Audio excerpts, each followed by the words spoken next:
Salut les petits lutins. Comme vous êtes mignons, je vais vous figer dans la glace. Hé, vous, ne restez pas figés comme ça. Vos glaces sont livrées en 30 minutes. C'est possible. Ce modèle d'annonce, il n'y a que Adafo Média pour le faire. Pour toute information, contactez-nous 628 06 06 60. Adafo Média. Et si vous commenciez maintenant? Merci à vous qui nous rejoignez dans la deuxième partie de cette émission Les Grandes Gueules sur Radio Espace Guinée. Merci à vous qui nous écoutez à Boké, à Tamakene, entre autres, sur 99.7 à modulation de fréquence de ce côté. Merci à vous qui nous rejoignez également sur les réseaux sociaux grâce à Sola Media, sur Twitter, hashtag Espace GG. Sinon, ça se passe là également, le 00224 657 39 13 13. Avec plaisir. Dans un instant, je me ferai plaisir de lire quelques messages que vous avez bien voulu laisser là. Le corps d'un jeune d'origine guinéenne mort dans les mains de la police belge, scellé donc à Bruxelles. Il se trouve à la morgue en attendant que la procédure judiciaire engagée donc pour déterminer les circonstances et les auteurs de son meurtre n'aille jusqu'au bout. Mohamed Lamine Bangoura, c'est son nom. On essaye de comprendre ce matin, mesdames et messieurs, les circonstances. Il est mort donc en 2018 pour cause de loyer. Vous allez comprendre avec son nom que nous allons joindre dans cette émission qui n'est autre que Jean-Pierre Bangoura, que nous allons appeler un peu plus tard dans cette émission. Beaucoup de réactions évidemment sur nos sujets, sur le 657 39 13 13. Nous allons partir avec ce premier message que vous nous parvenez, que vous nous laissez là, bien sûr. Bonjour les GG. Alpha a fermé les frontières sans consulter qu'il les ouvre, un point, c'est tout.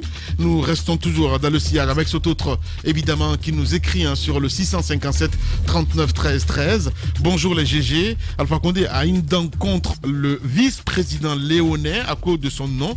Tout démocrate est hostile à un troisième mandat. Abdoulrahim, depuis la cimenterie, qui nous envoie ce message. Sur le 657 39 13 13, bonjour Radio Espace. Selon moi, le vrai problème de la Guinée, c'est d'avoir un président de la République comme Alpha, un premier ministre comme Fofana Kassori, un président de l'Assemblée nationale comme Damaro. Ben dis donc, c'est bizarre ça. La Guinée est mal barrée. C'est Alimou Tata, depuis l'Abbé, qui nous envoie ce message. Bonjour les GG, bonjour à vous. Lui, il est à Almamia. C'est Adi Baldé depuis Almamia. Bonjour les GG. Bonjour à toute l'équipe. Je pense qu'Alpha n'a pas un véritable opposant en Guinée puisque c'est Lou. Donc il faut dialoguer avec ces loups après avoir libéré ses cadres. C'est Adi qui nous envoie ce message. On va rester dans le sillage avec cet autre aussi. Mais n'importe quoi. Vous n'avez pas honte d'envoyer des messages comme ça, sincèrement. Antoine, il est libre. Il est libre. Et c'est aussi simple que ça. Allez, on va y aller avec cet autre message qui nous envoie. Bonjour, Bamba Khalil de Matoto. Dites à Antoine Kourouma de redescendre sur terre et qu'il apporte des analyses pertinentes. Peut-être qu'il était au village en 2006, c'est pourquoi il fait une mauvaise lecture. Sinon, Fodé Bangoura est un cadre intègre qui pourra apporter son expertise, évidemment. Qui nous envoie ce message le message n'est pas signé. Bamba Khalil, voilà, qui nous envoie ce message. On va rester dans le sillage avec toujours ces auditeurs DTS qui nous envoie ce tout message. Bonjour les GG. Le passage d'Alpha Condé à la tête de ce pays aura des conséquences négatives pendant des années. Antoine a vraiment raison, souffrons de l'entendre, mais ce sont des gens comme les Fodé qui doivent nous sauver de ce qu'on a touché, parce que le fond, voilà. Bon sacrifice de Fangadama. C'est tout. DTS qui nous envoie ce message. On reste toujours dans le sillage. Ils sont très nombreux ce matin à nous écrire. Maki Premier qui nous écrit également. Bonjour les GG. Alpha Condé a décidé seul de faire le bras fer contre le Sénégal. À lui seul de résoudre ce problème. Alpha a pensé faire mal à certains en fermant. Il se rend compte que c'est tout le peuple qui souffre de ces conséquences. Il faut réfléchir avant d'agir. Maki Premier du côté de Dar es Salaam qui nous envoie ce message. Ils sont très très nombreux ce matin à nous écrire. Giba Milimono qui nous envoie ce tout message. Le cordon douanier est partout, pas que le port. On paye partout la taxe. La raison à la fois politique et sécuritaire, le choix de Fodé Bangoura est mûri. Kassori n'avait pas le bon profil pour plusieurs raisons. D'abord, il a été promoteur du troisième mandat, mais aussi il est vu comme étant le responsable des restrictions des libertés individuelles. La pression internationale commence à payer. Giba Milimono qui nous envoie ce message. On va rester dans le sillage. Voilà, avec Tonton qui nous écrit également Fofana. Antoine a raison. D'accord, ok. Bon, s'il le dit, Moi, je crois. Voilà. Allez, on y va avec Falilou qui nous envoie ce autre message. Bonjour les GG. La cible du président est le chef de file de l'opposition qu'il veut descendre. La seule mission de Fodé est pour créer l'ombre. Donc à Mamadou Sylla, c'est Falilou qui nous envoie ce message. Pas faux, hein, pas faux. Même si Fodé, je veux dire Mamadou Sylla, il est plutôt content, on va le dire comme ça. Merci à Alpha Moussa Makadabi également qui nous écrit. Lamine, voilà, Moussa Moïse est un enquêteur très courageux. Je suis convaincu, mais ce dossier de la fermeture de frontières, il peut avoir les mêmes éléments d'information que le pouvoir. La Guinée est menacée par les mercenaires et vous voulez minimiser ce danger. Il n'y a pas 2 jours, un jeune résident à Dakar s'est photographié avec son arme et publié sur les réseaux sociaux. Bonne journée. Alpha Moussa Makadabi qui nous envoie ce message. Sinani également qui nous écrit, voilà, sur le 657 39 13 13. Bonjour Lamine, Moussa Moïse n'a pas sa place dans le studio. Il devait accepter d'intégrer la police ou la gendarmerie. C'est un excellent inspecteur. Merci pour l'alerte qui nous aide à conserver notre mot gouverner autrement. Je sais que le président prendra des mesures. Je sais qu'il nous écoute. Bonjour au président Condé. Je sais qu'il nous écoute. Il nous regarde en ce moment à la télé. Bonjour à tout le staff là-bas, à Senkou entre autres. Voilà. Parce que même si le président n'écoute pas, ils vont prendre le téléphone. T'as vu ce qu'ils ont dit aujourd'hui et tout ça. Bonjour à vous, à la présidence de la République de Guinée. Allez, on y va avec Moria Kaba également qui nous écrit. Bonjour les GG. Une crise si profonde et si complexe ne se règle pas par décret. Tout dialogue suisse vœu sincère en Guinée doit se faire sous la médiation de la communauté internationale avec comme gérant nos partenaires au développement. Le président Condé doit comprendre que s'il la montre, c'est le peuple qui a le temps. Voilà. Ok. S'il la montre, c'est le peuple qui a le temps. Voilà, c'est Moria qui nous envoie ce message, évidemment. Du côté de l'UFR, encore on a quelques minutes. Voilà, pour les tutos, ils sont très nombreux de ce côté également à nous écrire. J'espère qu'on est prêt du côté de la régie avec Cabinet Condé qui nous envoie ces messages. Le premier tweet que nous recevons à l'instant T. Bonjour les GG. Cette fermeture de frontières a plus à perdre. La Guinée a plus à perdre donc que le Sénégal. Si nos autorités pouvaient trouver une solution pour l'ouverture, c'est mieux. Ça fait 6 mois. Quand même, il le dit, c'est Noumou qui nous envoie ce message. On va rester dans le sillage, toujours avec cette autre réaction évidemment. De qui exactement sur Twitter, le hashtag espace GG. On y va avec Keita Mamadi, Dr K qui nous écrit bonjour les GG. Bonjour à toute l'équipe. Je me demande quand est-ce qu'on cessera de parler de violence policière et de racisme dans le monde. C'est vraiment regrettable qu'au XXIe siècle qu'on parle toujours de ça. Quant à cette affaire de fermeture de frontières, il y a trop de non-dits. C'est un auditeur évidemment qui nous envoie ce message. On va rester dans le sillage là avec toujours ces auditeurs. Bonjour les GG. Il est vraiment important que le gouvernement revoie sa stratégie diplomatique extérieure. Les Guinéens de l'extérieur sont complètement abandonnés. Aucun respect envers eux. C'est révoltant. Parfois, c'est un handicap d'être guinéen. C'est un auditeur, évidemment, qui nous envoie ce message. Le pacificateur également qui nous écrit. Bonjour les GG. Lorsqu'on n'est pas sincère dans la gestion du pays, vos sujets utiliseront d'autres pour vous désobéir. Si gouverner autrement, c'est arnaquer et tromper autrement, le peuple doit analyser et s'opposer autrement dans la paix et dans la quiétude sociale. C'est évidemment un auditeur qui nous envoie ce message. C'est Jean-Louis Lois, le bourgeois, comme Ahmed Kourouma dans ce studio. Bonjour les GG. Cette fermeture de frontières ne profite nullement à aucun des 2 pays. Je crois qu'Alpha a poussé trop fort le pion politique sans penser à cette pauvre population qui ne vit que de ce commerce Guinée-Sénégal. C'est un auditeur qui nous envoie ce message. On va rester dans le sillage avec cet autre Ibrahim Assouri Kouyaté. À ces jours, la circulation et le contrôle des personnes et des marchandises ouvre la voie à une insécurité frontalière. Si on compare le flux informel au passage officiel, on remarque une une nette différence, il veut dire. Une ouverture contrôlée pourrait pallier à ce problème. Hashtag espace GG. Cheikh Diakité, Sekou Cheikh Diakité également qui nous écrit. Pour des raisons sécuritaires, je suis d'accord, à ce que les frontières soient fermées. Cependant, je pense que dans un pays normal, en aucun cas, cette fermeture permanente pourrait nous guider vers une issue favorable à tous. Le PRAC doit mettre de côté son ego. Ça, Khalifa Yonbuno qui nous écrit également. Un homme disait, l'humour ne peut exister que là où les gens discernent encore la frontière entre ce qui est important et ce qui n'est pas. Aujourd'hui, cette frontière est indispensable. c'est indiscernable. Voilà, c'est bien cela. Moi, je dis, le soleil passe les frontières, sans que les soldats tirent dessus. Voilà, c'est évidemment un auditeur qui nous envoie ce message. Ben, c'est vrai, hein, voilà. Un peu plus tard, je ferai lecture. Merci à Alaï Dusso, merci à le Sotikemo également qui nous a écrit. Merci à Noël Sa Molio Milimono, à Nesto So, à Brave MK7 aussi qui nous a écrit. On va continuer le débat. Mafoudia Bangoura nous a rejoint évidemment dans ce studio. Voilà, tu manquais un petit peu cette chaleur féminine dans ce studio. C'est important. Hein? On parle de Fodé Bangoura. C'est une histoire de Wankifon. Non, ça n'a rien à voir, mon cher Moussa. Voilà. Allez, Mafoudia nous a rejoint. Vous avez suivi cette actualité, Mafoudia. Bonjour. Bonjour Lamine, bonjour à tous. Voilà, Antoine qui s'est décarcassé. Mais moi, je le crois maintenant. Hein. Voilà, parce que si c'est quand même, c'est des classiques qui le disent que c'est le même Fodé. Donc c'est le même Fodé Bangoura. Voilà, c'est bien ça. C'est pas Bafodé. Allez-y, Mafoudia. Il n'y a jamais eu de Bafodé là-bas. Là. Non, mais... Vous insistez avec ce Bafodé, je ne sais pas pour quelle raison. Parce que vous différenciez un petit peu le Fodé avec ça. Et même si c'était OK. Si je pourrais clore rapidement avant que Mafoudia ne prenne la parole. Vas-y. Je disais avant que. T'es pas galant, Antoine, hein? Je ne sais pas comment t'es à la maison, hein? Sincèrement, non, mais quand même, quoi. Allez-y, Mafoudia. Tu me descends, Je ne te descends pas en direct, quand même. Honneur aux femmes, Mafoudia. Je suis le plus doux à la maison. Eh ben, si tu le dis, il faut qu'on contrôle ça. Allez-y, Mafoudia. Alors, je disais que moi, je l'ai bien écouté. Ce qu'il dit, je veux bien comprendre, sauf que ça n'a pas de sens. Dans le sens où, aujourd'hui, quand on prend l'entourage du président, quand on prend l'entourage de... Vous dites que je ne suis pas galant, mais là, c'est une droite directe. Hein? Elle dit que ça n'a pas de sens. Non, mais ça n'a pas de sens. Antoine, du moment quand je lui retire la parole, on dit que je ne suis pas galant. Vas-y. Attends-moi. Laisse-moi bénéficier. Vas-y. Dis-moi tout ce que tu veux. Merci, j'ai le feu vert. J'ai la barricade de la mine. Voilà.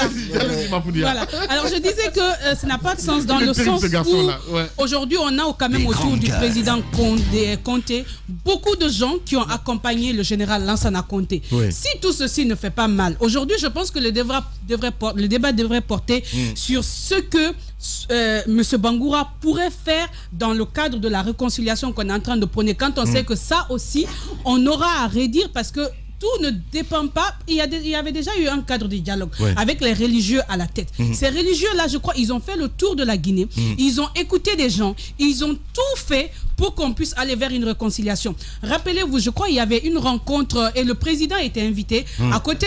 Attends. Je crois que tu es en train de... Voilà, ce n'est pas lié. La réconciliation et le dialogue politique. Voilà.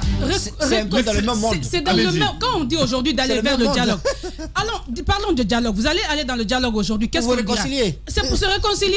Celui aujourd'hui n'ira pas sans mettre sur table, par exemple, la libération des prisonniers politiques. En fait, c'est la même chose. C'est un jeu de mots. C'est un jeu de mots.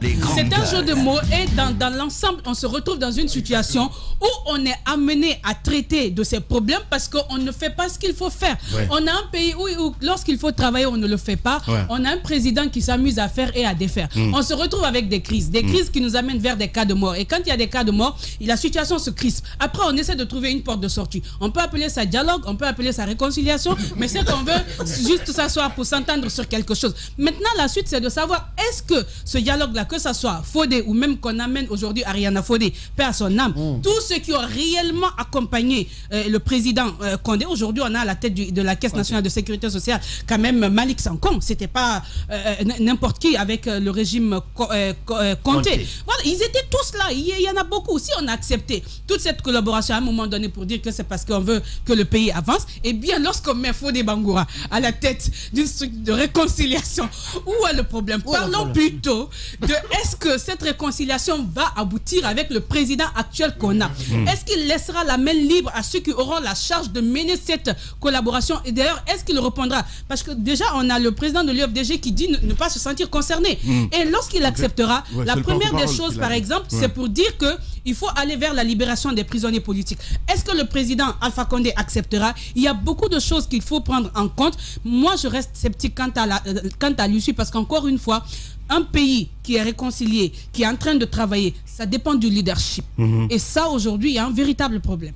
Allez-y, Jacques. Oui, la première des choses, Antoine, je suis d'accord avec lui quand il dit que le président de la République agit en tenant compte de ce qui se passe à l'international, parce que généralement, c'est comme ça le président il réagit. Même pour la mise en place du cadre permanent de dialogue, c'est lorsque l'Union européenne a réagi aux élections en Guinée et qu'elle avait fait mention de sa volonté de voir les Guinéens se parler, qu'effectivement le lendemain on a mis en place ce cadre permanent de dialogue. Et cette fois encore, les eurodéputés font parvenir une lettre à Borrell et automatiquement les jours qui ont suivi on nomme le secrétaire permanent de dialogue. Là je suis d'accord avec lui là-dessus. Là où je ne suis pas d'accord, c'est justement la définition ou disons la présentation qu'il veut faire de Fodé Bangoura dans l'affaire précise de 2007. Les grandes gueules. Encore une fois, en 2007, Fodé Bangoura était plutôt du côté de ceux qui se battaient. Parce que c'est parce qu'il a pris la décision et contre laquelle le général Lansana Conté s'est levé que les gens sont descendus dans les rues. Ce n'est pas le contraire. Donc c'est ce que je veux, j'ai voulu préciser en te disant que tu étais dans l'erreur. Maintenant, l'autre chose, il a quand même un atout. Parce qu'en tant que politique, mais surtout, c'est un homme qui a aujourd'hui les gens avec lesquels il a travaillé des deux bords, que ce soit du côté du pouvoir ou dans l'opposition. Donc des deux bords, il a quand même des possibilités de discuter avec tout le monde. Et en même temps, si on se dit aujourd'hui il faut chercher le blanc ou celui qui est propre, sain en Guinée, je crois que on peut oublier avec le dialogue. Non mais Jacques, c'est bien que vous soyez tombé. Moi je trouvais qu'il y avait un complot anti-Kourouma ce matin, mais là c'est bien. Maintenant que que vous ayez trouvé un terrain d'entente, c'est ça le dialogue interguinéen. Un opposant me disait hier, Alpha Condé c'est un destructeur, mais il est froid d'une manière pas possible. Voilà. Non, un point calculateur. Ce qui échappe d'ailleurs beaucoup dans cette mais non, pas du tout. Ce qui échappe beaucoup dans cette affaire, dans cette nomination de Fodé Bangoura, c'est que beaucoup ne voient pas. D'abord, avec le décret de janvier 2021, Alpha Condé a rappelé, a nommé, je vais dire, d'abord a institué le cadre de dialogue, mais c'est qui disait que peut-être c'était pour faire mal à Mamadou Sylla? Présidé par le Premier ministre, chef du gouvernement qui est Kassori Fofana. De février à maintenant, il n'y a rien eu dans ce sens. Le président du cadre de dialogue n'a rien fait dans ce sens. Il n'a ni constitué le bureau, ni ciblé des personnes qui doivent constituer le bureau. Rien n'a été fait. Et qui vient? C'est bien Fodé Bangoura qui vient comme secrétaire permanent. Et pour qui c'est entre les deux, les deux sous-comtés, est-ce que le linge sale a-t-il été lavé à date pour permettre la bonne cohabitation entre Fodé Bangoura et Kassori Fofana? Je vois bien autre crise qui naîtrait dans ce même cadre de dialogue entre le président et son secrétaire permanent. Et déjà de l'autre côté, si déjà dans le cadre il n'y a pas espoir qu'il y ait entente entre les hommes, je ne sais pas comment on peut s'attendre à une entente entre le cadre ou les composants du cadre et les autres qui disent déjà ne pas être concernés par ce cadre de dialogue. Mais ce qu'il faut rappeler, aujourd'hui, il faut interpeller un certain nombre d'acteurs, notamment celui d'Alain Diallo. Aujourd'hui, il faut qu'il accepte. Lorsque le cadre entamera les activités et que la main lui est tendue, il faut qu'il accepte cette main tendue. Il faut qu'il accepte aujourd'hui d'apaiser un peu les choses. Mais au nom de quoi? Quand on sait que quand même ces cadres sont en prison. Effectivement, j'ai terminé par ça. Dans le sens de permettre à ces lieutenants de recouvrer le plus rapidement possible leur liberté. Vous avez vu cette semaine, il y a eu la réqualification des charges. Non mais on va pas faire quand même le monde, je suis désolé. Quand on est en prison, on attend un jugement. On attend un jugement. C'est une justice encore une fois de plus. Mais on attend un jugement, mais un jugement tenu le plus rapidement possible. Le jugement peut être tenu en 2025, ça peut être tenu en 2022, mais il faut aujourd'hui que... Non. Ils sont aujourd'hui en prison. Qu'est-ce qui encadre leur détention en prison jusque maintenant? C'est la grosse question. Est-ce qu'ils ont été entendus est-ce qu'ils ont été entendus dans un procès? Non, pas pour qu'on dise qu'ils doivent être enfermés. De novembre à maintenant, ils sont en prison. Quel est le texte? justice, c'est justement à la justice de faire son travail. Et c'est indépendamment maintenant que la justice, maintenant qu'elle ne fait pas son travail comme le souhaiterait quand même les dispositions juridiques, aujourd'hui, il faut accepter d'aller dans ce cadre de dialogue, accepter que les choses s'accélèrent, parce que s'il y a une réqualification des charges contre ces personnes cette semaine, il faut déjà nourrir un espoir de voir très rapidement ces procès se tenir. Merci beaucoup, Daouda Mohamed Kamara. Allez Antoine, en 30 secondes s'il te plaît. Le souci, je le disais tantôt, c'est lié au profil de l'homme. La fois dernière, lorsque Dialikato a été nommé au poste de ministre de la Citoyenneté, j'ai évoqué le profil. Est-ce que c'était la bonne personne? J'ai posé la question. Pour le cas de Fodé Bangoura, c'est la même question que je me pose. Il faudrait que la personne fasse l'unanimité. Aujourd'hui, ce n'est pas le cas. Il faut qu'il fasse l'unanimité. Ce n'est pas le cas. L'unanimité n'existe pas. En tout cas, pas dans la scène politique. Pour le cas de l'UFDG. La politique, c'est des intérêts. Il n'y a pas de vierge dans notre microscope politique. Il n'y en a pas. Il y a un certain chèque. Sako, bien, quand même. Un certain chèque Sako à un moment donné. Bien. Chèque Sako, quand il a été nommé pour conduire les dialogues, avait fait l'unanimité à l'époque. Tous les acteurs, je me rappelle, politique, étaient d'accord pour qu'ils conduisent le dialogue. Aujourd'hui, pour le cas, ça n'a pas fait long feu. Si Chèque Sako, quand il avait été nommé pour conduire les dialogues, il avait été soutenu par tout le monde. Effectivement. Au départ. Si, c'est vrai. C'est qu'il dit, c'est vrai. Attendez, vous ne direz pas le contraire. Allez-y. Pour le cas de l'UFDG, je me dis, premier Gaou, mais le résumé est tout parfait. Premier Gaou n'est pas Gaou. Bien.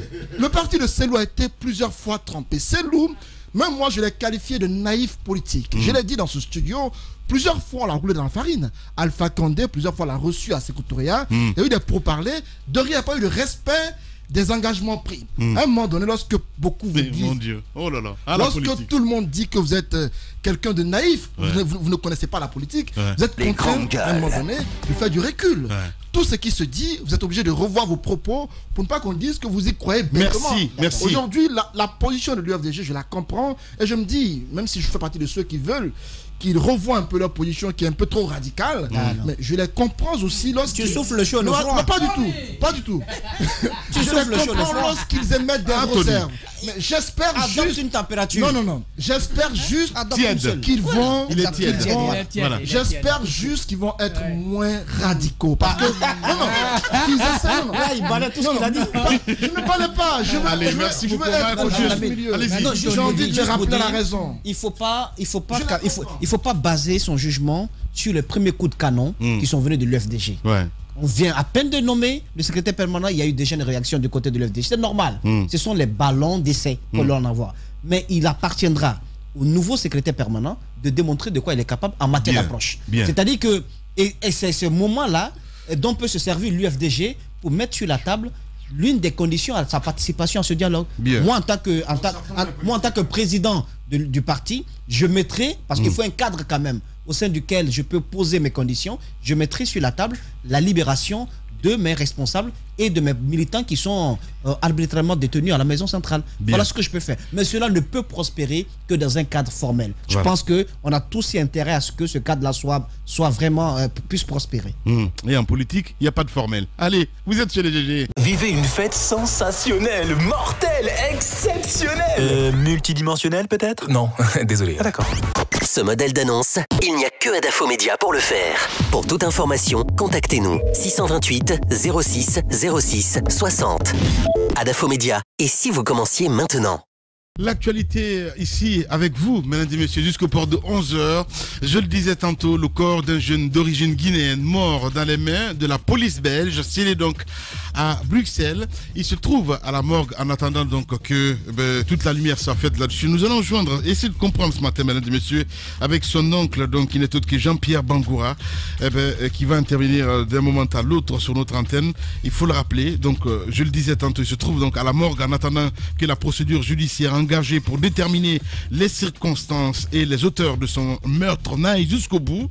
Lamine Moïse Bangoura, c'est son nom, avait des problèmes de loyer en 2018. Une opération d'expulsion donc a été enclenchée à son encontre. La police aurait agi avec violence, avec comme le témoin, donc une vidéo que nous allons diffuser ce matin. La police aurait donc agi avec violence, comme le témoin, une vidéo filmée par un témoin de la scène. Mais depuis sa disparition, deux non-lieux lieux ont déjà été prononcés donc par la justice belge.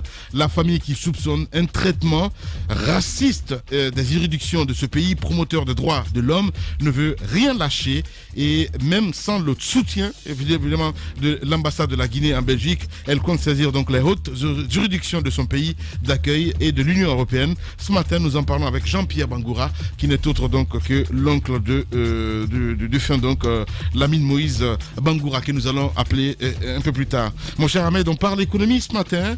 Perspective économique donc de la Guinée, une croissance à 7% selon les FMI. Oui, le chiffre à retenir du jour, c'est la bonne nouvelle du jour, c'est 7%.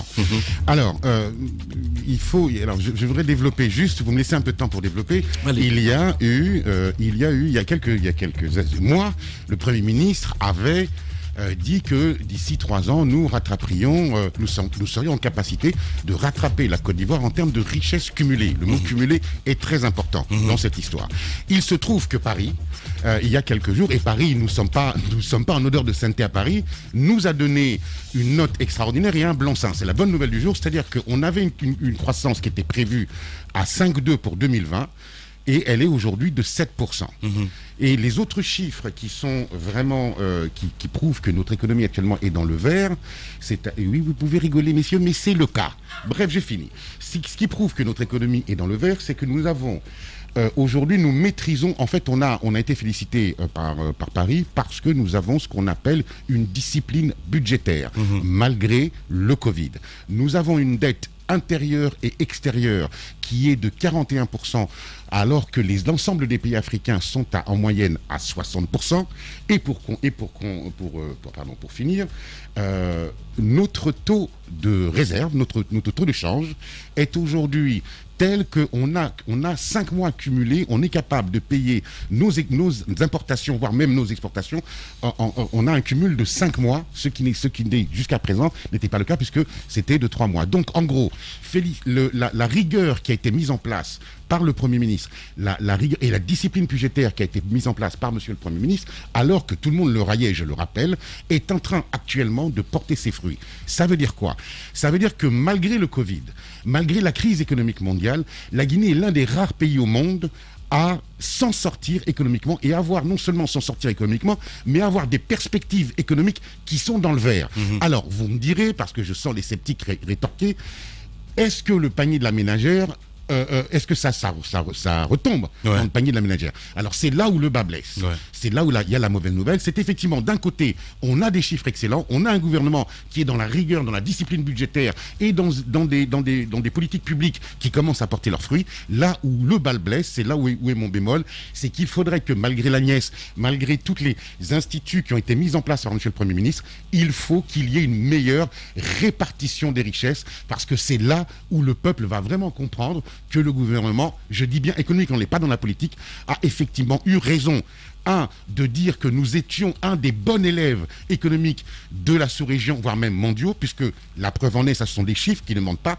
Et deuxièmement, nous avons une rigueur et une discipline budgétaire qui nous amène aujourd'hui à nous féliciter des bons résultats économiques. Donc, répartition des richesses, c'est, comment dirais-je, le cheval de bataille que le gouvernement maintenant doit engager de manière à ce qu'il y ait une excellente répartition de ces excellents résultats économiques sur le territoire national. Voilà, que le panier de la ménagère en bénéficie enfin. Voilà, c'était donc la Minute Économie des GG. Je m'en ferais bien un petit canari. Non mais ça va pas, on est dimanche, t'as pas mieux à faire. Oh, on est dimanche, un dimanche parfait pour m'éclater. Oh, je l'ai échappé belle moi.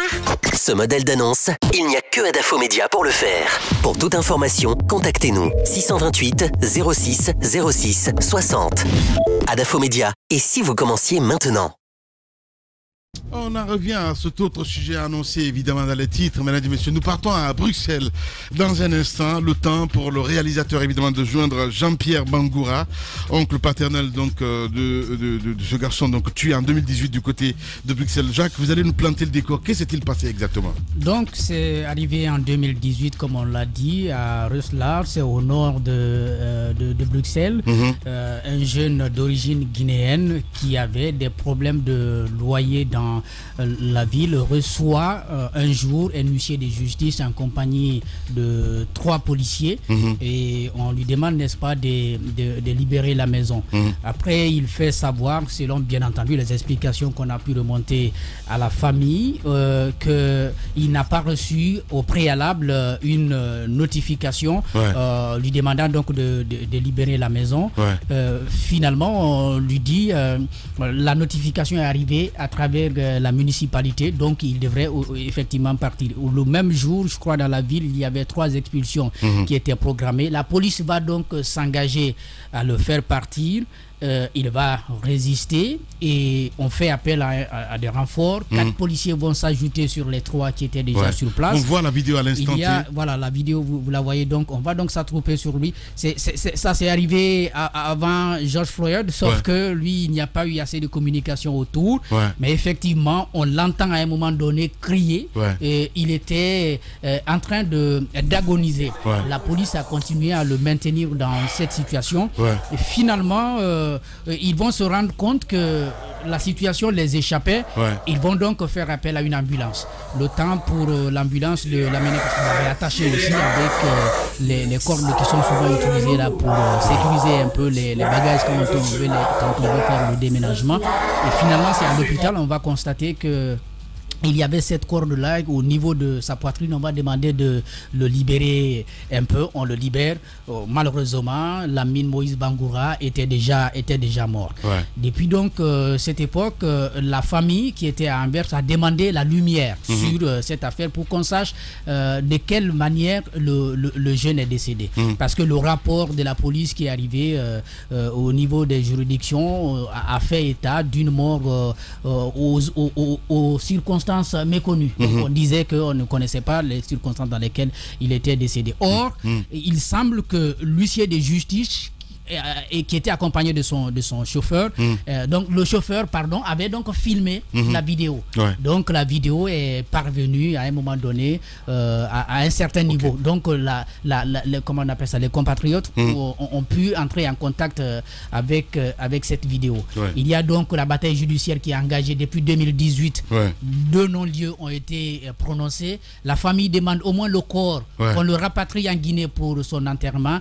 La justice dit non, le corps est désormais considéré comme un élément scellé, donc on ne peut pas le libérer. Donc jusque maintenant, depuis 2018, ça fait 4 ans que le corps est à la morgue de Bruxelles et les 2 non-lieux ont été prononcés et par la suite on dit on va mettre en place un comité de médiation qui va regrouper la famille et puis une partie de la police, sauf qu'à chaque fois que la famille Bangoura est venue à cette rencontre, la police ne s'est pas présentée. Jusqu'aujourd'hui, la famille ne connaît pas l'identité des policiers qui ont participé à cette arrestation, disons macabre. Voilà, allez, nous allons partir évidemment du côté de Bruxelles, d'où nous attend évidemment, c'est le père de Lamine Moïse Bangoura que nous avons en direct. Le père, il est là, c'est bien sûr Jean-Pierre Bangoura. Il est en direct ce matin chez les GG. Les grandes gueules.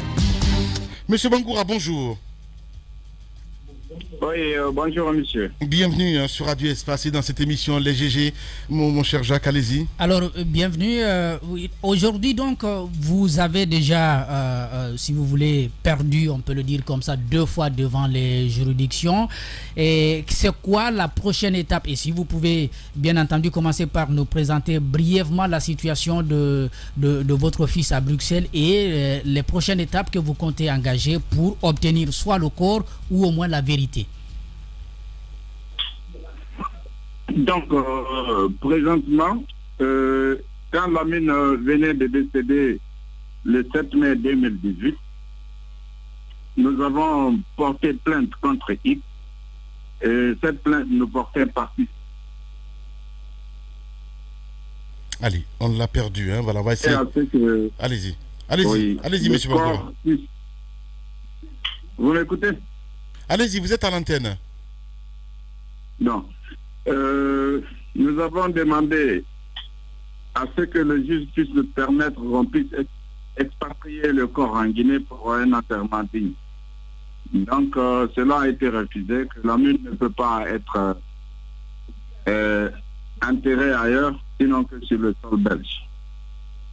Nous avons accepté cela. Au moment où je vous parle, le corps est toujours à la morgue et ça coûte cher parce que c'est 25 € par jour. Depuis le 7 mai 2018 jusqu'à nos jours, ça fait plus de 3 ans. Et nous, étant la famille, on ne peut pas payer cette somme et nous avons renoncé au droit de succession. Donc c'est à l'État belge de payer cette somme au funérarium. Mais jusqu'ici, il y a des polémiques autour de ça. Mais je dirais que concernant la mort de Lamine, vous venez de citer mon fils, Moïse Lamine Bangoura, il n'est pas mort d'une mort naturelle. Il n'est pas mort d'une mort naturelle. Parce qu'il avait reçu de la visite chez lui. Pendant qu'il dormait, vers 10h, 11h, il y a un huissier de la justice et aussi accompagné d'un chauffeur et un serrurier. Comme ils ont toutes les clés pour casser les maisons, ils ont ouvert chez lui et se sont introduits pendant que Lamine dormait. Ce sont les bruits qu'ils ont occasionnés qui a réveillé Lamine. À cet état, il ne savait même pas qu'il devrait être expulsé ce jour-là. Parce que sa lettre qu'on l'avait envoyée était encore dans la boîte. Et la discussion s'est engagée. Quand ils se sont mis à se discuter, il n'est pas au courant. Donc il est sorti dehors parce que les agents ont confirmé qu'ils ont envoyé une lettre.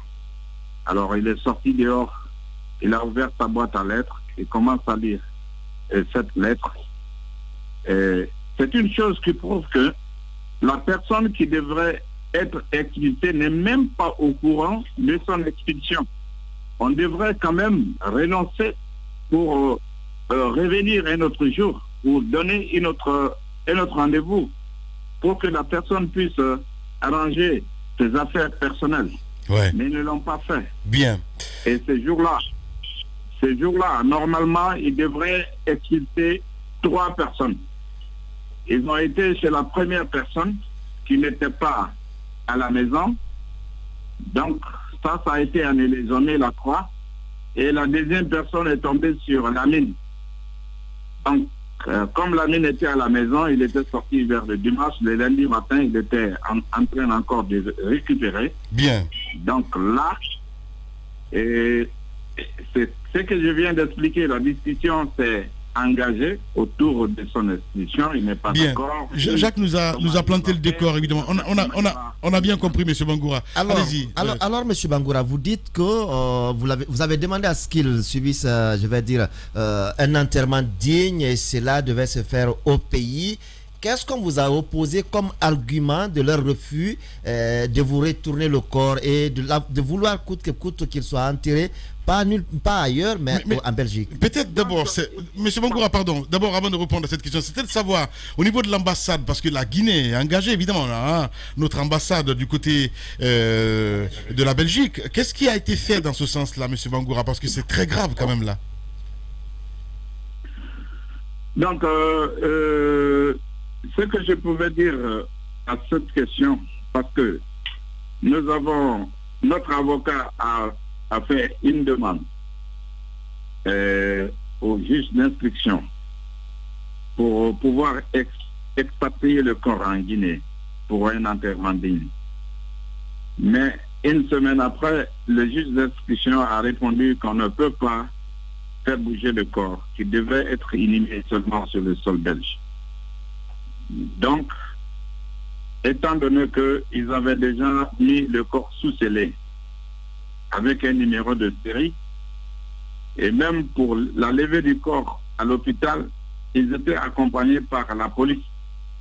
Donc, nous, on n'a pas vu entièrement le corps. Hein. Normalement, après l'autopsie, on donne le corps à la famille. Mais après l'autopsie, on ne nous a pas donné le corps. La police était toujours derrière le corps avec le cortège. Alors, M. Bangoura, ce qu'on veut comprendre, parce que quand il y a des problèmes comme ça, il y a la représentation de la Guinée. Est-ce que vous êtes allé du côté de l'ambassade de Guinée? Est-ce que vous avez obtenu de l'aide de nos représentants de ce côté? Donc l'ambassade était informée et ils ont mobilisé une délégation pour venir nous présenter les condoléances. Mais vous savez, quand il y a un problème politique comme cela, l'ambassade ne peut pas se mêler. Ils nous ont certifié, ils nous ont dit cela, qu'ils peuvent nous soutenir, mais seulement de côté. Ils ne peuvent pas se mêler de cela. Donc, c'est ce qui a fait que quand Bassamba est venu pour une première fois... Attendez, Monsieur Bangoura, qui vous a dit ça? C'est le premier responsable de l'ambassade? C'est l'ambassadeur lui-même ou quel responsable vous a dit qu'ils ne peuvent pas se mêler? L'ambassadeur lui-même était venu avec une délégation. Tous les trucs de l'ambassade étaient chez nous. Bien. Non, mais pour nous présenter les condoléances. Monsieur Bangoura, moi je vous précise que, alors, à mon avis, l'ambassadeur n'a pas voulu se mouiller, mais le rôle d'une ambassade par l'interne, parce que vous êtes guinéen, c'est de vous assister, même si ce n'est pas pour se mêler des histoires internes belges. Ils ont quand même l'obligation de vous assister, soit en vous fournissant un avocat, soit en vous fournissant un conseil qui va vous accompagner, qui va vous... Voilà, exactement. Ils ne nous ont pas dirigés sur le chemin qu'ils devaient voilà, faire. donc ils ont juste pas voulu se mouiller, c'est tout. Malheureusement. Oui. Oui. Donc l'ambassadeur, il était venu avec sa délégation à la maison. Ils nous ont dit ceci, cela. Donc je ne peux pas le mêler dans ça là au moment qu'il sait qu'il ne peut pas s'impliquer d'une manière ou d'une autre. Mais quand on a fait une vidéo directement, on a dit que la présence d'ambassadeurs était chez nous. Ils ont revendiqué. C'est Bassamba. Vous pouvez contacter des journalistes de Guinée Nuit qui est ici à Bruxelles. Bassamba. Ils nous ont contredit que la famille a menti. Donc, comment un ambassadeur peut charger encore nous quand on a des problèmes? Il nous charge. C'est pour cela les gens venaient me contacter pour aller voir l'ambassade et demander pardon. J'ai dit, quel pardon? Qu'est-ce que je fais pour demander pardon à l'ambassadeur? Je ne peux pas. Parce que je n'ai pas fait quelque chose. C'est lui qui nous a chargé qu'on a menti. Quel mensonge on a proféré? On a dit de ce qui s'est passé concernant la mine. Voilà. Si quelqu'un peut nous assister dans ce domaine-là, il n'a qu'à nous assister. Bien. Mais les choses qu'on a dit concernant la mine et qui sont réelles, quelqu'un ne veut pas encore faire une vidéo. Elle a fait aussi une vidéo pour nous contrarier. Bien. Vous voyez de quoi il s'agit. Non, mais on a bien compris. C'est irresponsable. Je pense que l'ambassadeur lui-même a peur d'être expulsé. Il faut dire la vérité. Alors, monsieur Bangoura, est-ce que vous êtes allé vers les associations? Parce que dans de telles conditions, souvent on le voit aux États-Unis, il y a une pression qui est mise par des associations de soutien aux familles victimes, tel que c'est le cas chez vous maintenant. Est-ce que vous êtes allé vers des compatriotes comme Béa Diallo, comme des associations contre le racisme, parce que ça s'apparente à un tel acte, pour mettre la pression sur l'État belge, afin que la lumière d'abord soit faite sur les circonstances de la mort de votre enfant, et aussi que que la famille ne soit pas laissée comme ça. Ailleurs, aux États-Unis, on a vu des cas où justice est rendue, ensuite la famille est dédommagée. Donc, il y a beaucoup de gens qui ont été informés face à cette situation que nous vivons. Mais ce qui s'est passé, je crois que Béa Diallo, la proposition avait été faite pour le contacter. Je ne sais pas, le comité s'il l'avait déjà fait, mais on n'a vu personne venir. Sinon que nous-mêmes, on a réussi à constituer un comité qui est actuellement en œuvre pour pouvoir nous aider dans tous nos problèmes. Mais sinon, si on peut dire que tout ce qui s'est passé avec le mensonge policier, tout ce qui se passe, on a un dossier de 800 pages, mais je n'ai jamais vu qu'on puisse faire un jugement.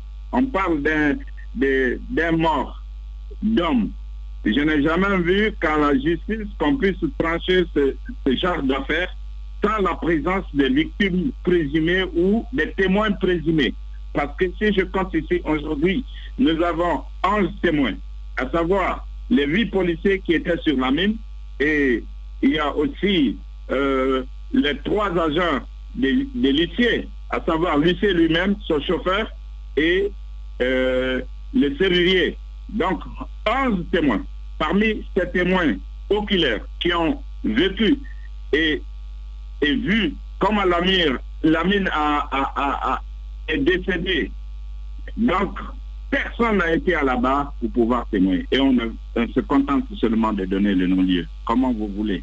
Donc ça, c'est injuste. Et je dirais que ça, c'est injuste. C'est une occasion de le dire. Et le rapport d'autopsie a été formel que Lamine n'est pas mort d'une mort naturelle, hein, je l'ai dit. Je l'ai dit et je suis sceptique. Lamine n'est pas mort d'une mort naturelle, mais il a été étranglé. Il a été étranglé. Lamine est mort par strangulation, qui est une action de serrer de l'avant du cou pour compresser les veines jugulaires et artères, les artères carotides.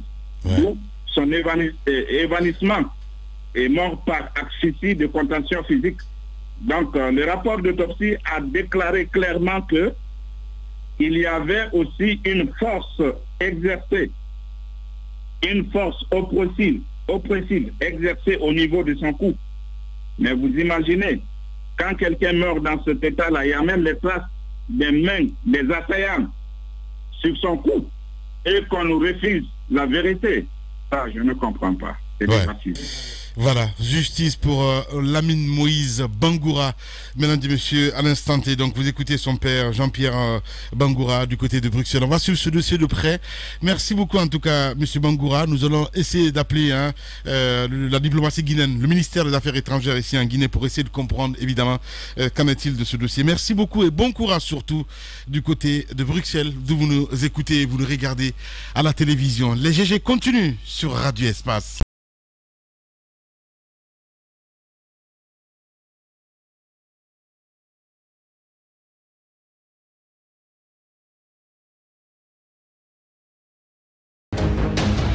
Tous les matins également, voilà, sur Espace TV en direct. Mesdames et messieurs, merci à vous qui nous rejoignez maintenant sur cette antenne. Mon cher Kourouma, oui, Ahmed, non, mais, on a écouté ce papa. C'est horrible. Meurtri. C'est meurtri, mais il n'y a pas d'autre mot. En fait, il faut connaître l'Europe. Il faut bien connaître l'Europe pour comprendre ce qui se passe en Europe actuellement. Le populisme, l'extrême droite, le racisme endémique. Le populisme. L'extrême droite galopante, que ce soit en France, en Belgique, en Roumanie, en Tchécoslovaquie, c'est une horreur absolue.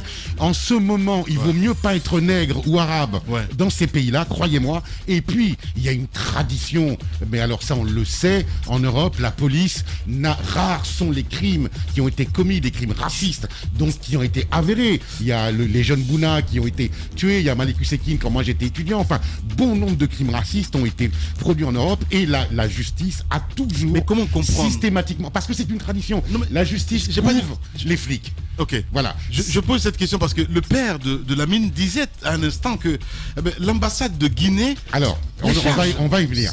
La différence, alors c'est là où ça.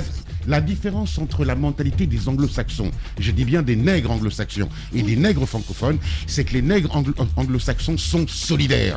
Si vous voyez ce qui s'est passé avec Lundis aux États-Unis, il y a eu une pression énorme de la part de la société civile, une solidarité. Il y a eu des manifestations très violentes pour que, enfin, au bout du énième mort noir américain, justice soit faite.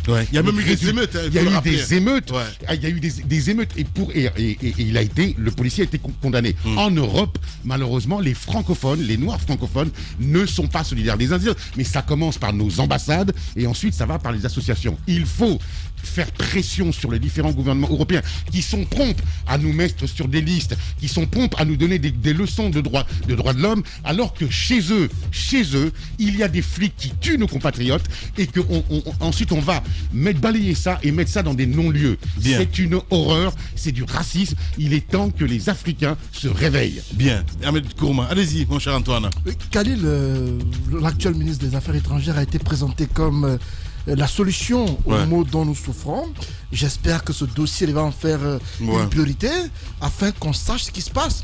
Parce que n'oubliez pas qu'il y a un autre... Il est très actif, ce ministre. Je l'espère. Khalil. Non, je parle en connaissance de cause. Oui, c'est bien, mais voici un dossier pour lequel on l'attend aussi. On espère qu'il va être très actif à ce niveau. Parce qu'il y a un autre dossier, Mahmoud Bari, Dr Mahmoud Bari, qui a été tué lors de la Cannes, la dernière Cannes. Effectivement, en France. En France. Jusque-là, on nous a appris que le le meurtrier était atteint de démence, était un fou. Ouais. Mais au moins, enfin, non, mais voilà. Jusque-là, on n'a pas d'informations sur le sujet. C'est ce que je dis, mais je parle de la médiatisation à outrance. Justement. On le sait très bien parce que l'ambassadeur de Paris, l'ambassadeur de Guinée, pardon, en France, a été même à Rouen pour cette marche organisée évidemment par des associations. Ça, il y a silence autour du dossier. Oui. Les autorités guinéennes n'en parlent pas. Ouais. Alors qu'à mon avis, on aurait dû faire le compte-rendu de l'évolution de la procédure. Rien de tout ça n'est fait. Pour le dernier candidat de Bangoura, quand on entend le père parler, mais on est ahuri, on est étonné que l'autorité guinéenne basée de ce côté se comporte ainsi.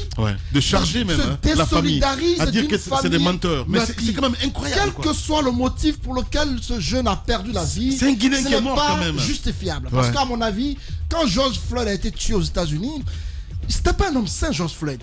Il est mort parce qu'on l'a accusé d'avoir voulu payer quelque chose avec des faux billets. Et puis, c'est qu'on demande 30 000 euros à la famille aujourd'hui, parce que chaque jour c'est 25 euros quand même. Il faut le rappeler. George Floyd a été défendu mordicus par des familles blacks et même par des blancs qui ont tout fait pour que justice soit rendue.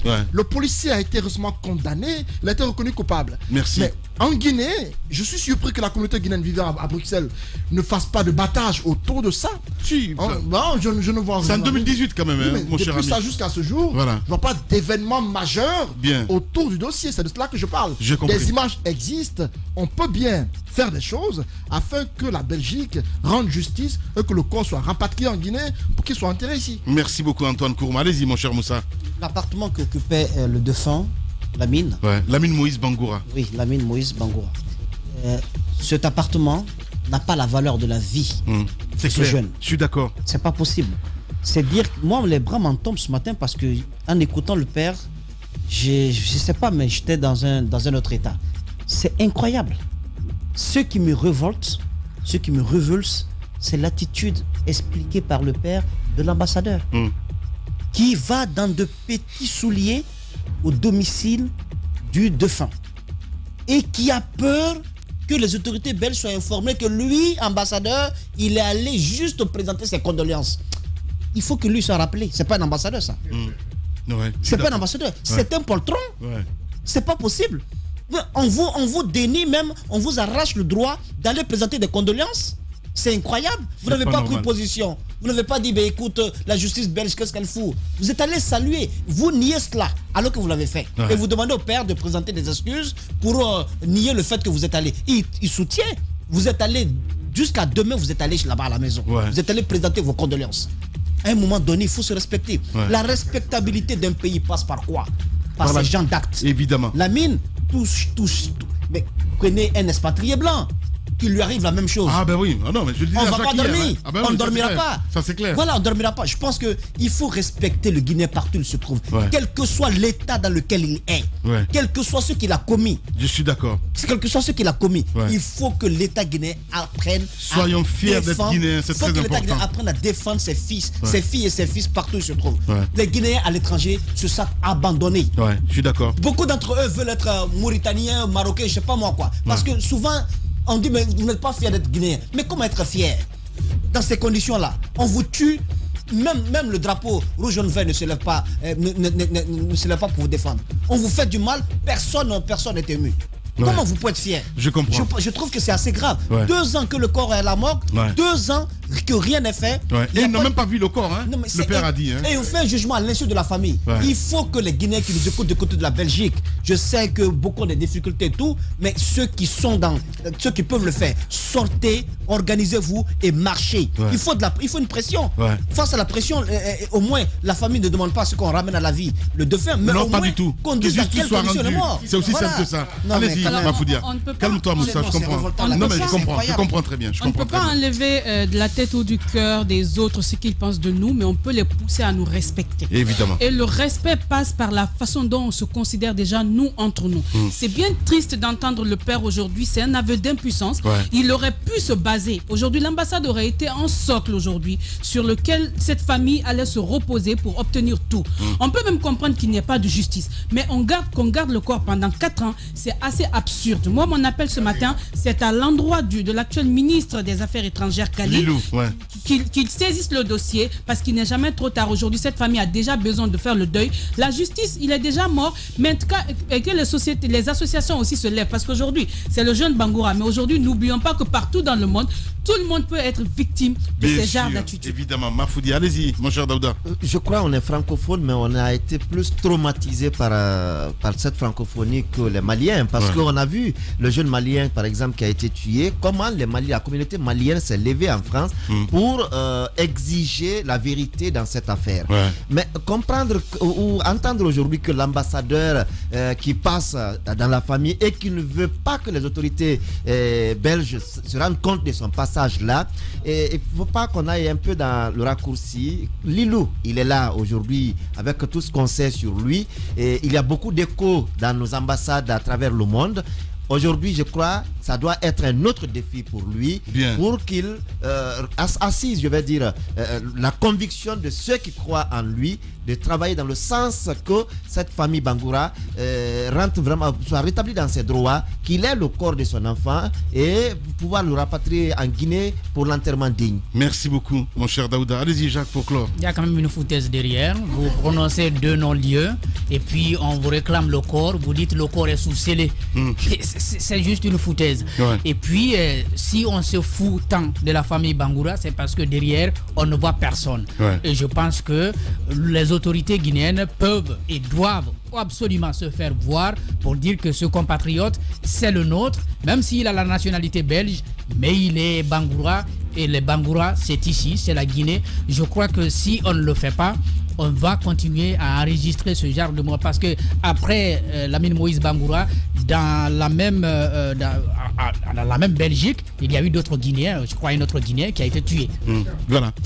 Ainsi va la Guinée de Alpha Condé en ce lundi 24 mai 2021. Merci à Jacques Léoalino qui a préparé cette émission. Merci à Mohamed Diaby, Doua Diaby ici à la radio, à Kabine Condé, à Mafata Sano, à l'homme de nuit, à toute l'équipe du côté de la régie. Dans un instant sur Espace TV, c'est Daouda Mohamed Kamara que vous retrouvez avec le club de l'actu le matin. Ben oui, si c'est le soir.